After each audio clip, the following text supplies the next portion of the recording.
હવે જોઈએ સમાચાર વિગતવાર। ગુજરાતનો અને સુરત શહેરનો સૌથી મોટો મહત્વાકાંક્ષી પ્રોજેક્ટ પૈકીનો એક સુરત ડાયમંડ પોર્સ છે।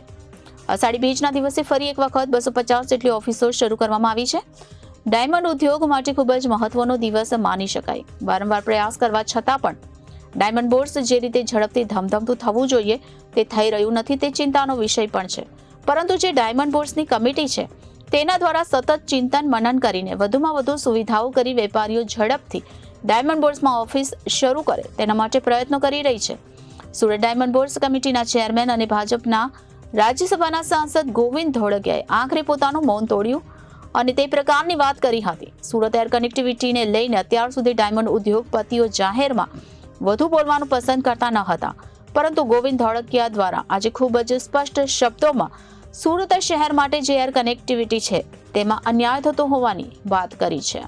ગુજરાતનો અને સુરત શહેરનો સૌથી મોટો મહત્વાકાંક્ષી પ્રોજેક્ટ પૈકીનો એક સુરત ડાયમંડ બોર્સ અષાઢી બીજના દિવસે ફરી એક વખત 250 જેટલી ઓફિસો શરૂ કરવામાં આવી।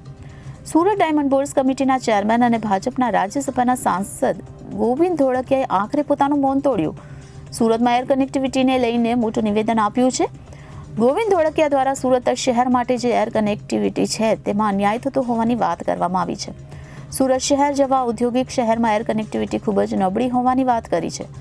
બ્રસેલ્સની સરખામણીમાં સુરત શહેર સાથે કરતા એર કનેક્ટિવિટીમાં આશ્ચર્યજનક રીતે તફાવત જોવા મળ્યા। બ્રસેલ્સની વસ્તી માત્ર 20 લાખની દરરોજ 300 ફ્લાઇટ છે, જ્યારે સુરતમાં 40 લાખની વસ્તી હતી ત્યારે એક પણ ફ્લાઇટ ન હતી। સુરતમાં 82 લાખની વસ્તી હોવા છતાં માત્ર 30 ફ્લાઇટ મળી રહી છે। સુરતને રોજની 300 ફ્લાઇટ મળવી જોઈએ એ પ્રકારની વ્યવસ્થા થાય તો સુરતનો વિકાસ ઝડપથી થાય। સુરત સાથે છેલ્લા 30 થી 40 વર્ષથી અન્યાય થઈ રહ્યો છે, તો ધોળકિયાએ કહ્યું કે મારી તમામને વિનંતી છે કે તમામ એરલાઇન્સ સુરત તરફ નજર દોડાવે અને અહીં વધુમાં વધુ તેઓ ફ્લાઇટ શરૂ કરે। એરપોર્ટ માટે જે વાત છે ને, ખરેખર છેલ્લા 20 વર્ષથી 30 વર્ષથી કે 50 વર્ષથી સુરતને બહુ મોટો અન્યાય એરપોર્ટ બાબતમાં થઈ રહ્યો છે, એનો હું છેલ્લા 30 વર્ષથી સાક્ષી છું। કારણ કે મને 10 વર્ષ પહેલા એવો વિચાર આવતો હતો કે 20 લાખની વસ્તી બ્રસેલ્સની દરરોજ 300 પ્લેન આવે અને સુરતમાં ત્યારે 40 લાખની વસ્તી હતી અને એકે પ્લેન ન આવે।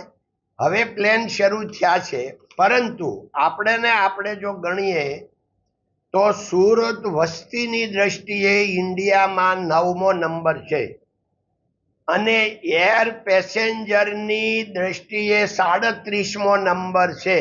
આટલો મોટો અન્યાય સુરત એરપોર્ટને થઈ રહ્યો છે, એટલે બધાએ મારી સરકારશ્રીને પણ નમ્ર વિનંતી છે, એરપોર્ટ વાળાને, બધી એરલાઇન્સ વાળાને, કે તમે થોડી સુરત બાજુ નજર દોડાવો અને જેટલા સુરતમાં આવ્યા છે ધંધો કરવા એ બધાય ફાવ્યા છે, બધા હેપી છે, તમે હેપી થાઓ, પણ પહેલા તમે સુરત જલ્દીમાં જલ્દી તમે એરલાઇન શરૂ કરો। કારણ કે અત્યારે હું હમણાં ગયો તો ઇન્દોરની વસ્તી 32 લાખની, ઇન્દોરમાં દરરોજ નિયર ટુ 100 ફ્લાઇટ આવે છે અને અહીંયા સુરતમાં 82 લાખની વસ્તી, તો એની દ્રષ્ટિએ 300 ફ્લાઇટ આવવી જોઈએ, તો અત્યારે ખાલી 30 જ આવે છે।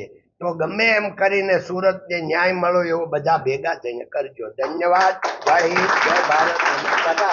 હવે તો તમે સાંસદ થઈ ગયા છો એટલે પોલિટિકલી પણ હવે તમારા શબ્દોનું વજન ના થાય ને, અમે પણ મહેનત કરશું જ।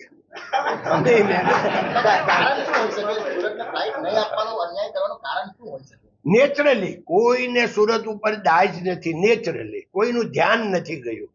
પણ હવે તો આપણી સરકાર છે, આપણે અપેક્ષા બી ઘણી રાખે છે, હવે સીધી રજૂઆત ભગવાન એમ સભ્ય અપેક્ષાઓ ભગવાન મારા થકી બધાની પૂરી કરાવે એવી પ્રાર્થના। Reporter Arvind Rathod, Janadesh News, Surat.